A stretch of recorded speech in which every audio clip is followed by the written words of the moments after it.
তুফান, আমার ছেড়ে চলে গেলি কেন বাবা? আমি কি নিয়ে থাকবো তুফান? আর কি সর্বনাশটাই না হলো বাবা। ও ভগবান, আমাকে কিসের জন্য বাঁচিয়ে রেখেছিলে?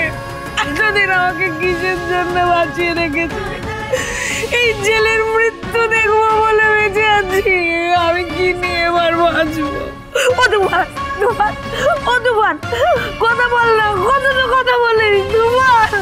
ও তুফান, চুপ করে থাকিস না তুফান। আরে শুভ, আদি ঠিক আছে তো? আমি ঠিক আছি রূপস, শুধুমাত্র তুফানের জন্য। কিন্তু তুফান আজ নেই, তার জন্য এই মেয়েটা দায়ী। এই মেয়েটা দায়ী। She is a criminal.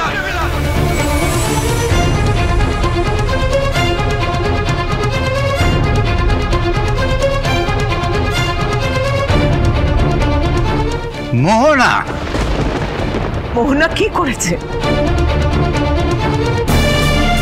সমেত, কাকে বিয়ে করলি তুই? হ্যাঁ, কাকে বিয়ে করলি? দেখ, আজ ওর জন্যই নিরপরাধ ছেলেটা নেই।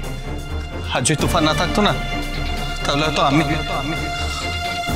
আমিও থাকতাম।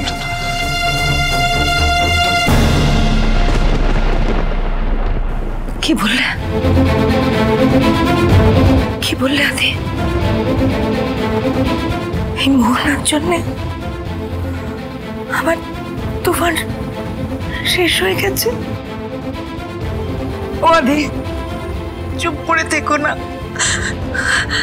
আমি জানতাম এই মোহনাই এরকম কাজ করতে পারে। আমাকে তুফান বলেছিল। তুফান ওকে পুলিশের কাছে দৌড়িয়ে দিয়েছিল না? তারই শোধ তুললো আমার তুফানকে শেষ করে। তারই শোধ তুললো। আদি, কি করেছে আমাকে বলো।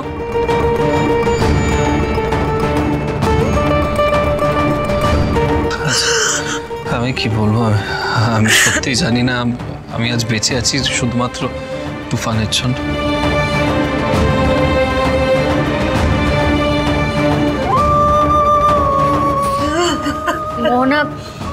মোহনা আদিকে মারতে চেয়েছিল, কিন্তু তখন সেখানে হঠাৎ করে তুফান এসে যায়। তাই আজ তুফানের এই অবস্থা। না হলে হয়তো তুফানের জায়গায় আজ তুফান আমার চোখের সামনে শেষ হয়ে গেল। আমি ওকে বাঁচাতে পারলাম না, আমি কিছু করতে পারলাম না।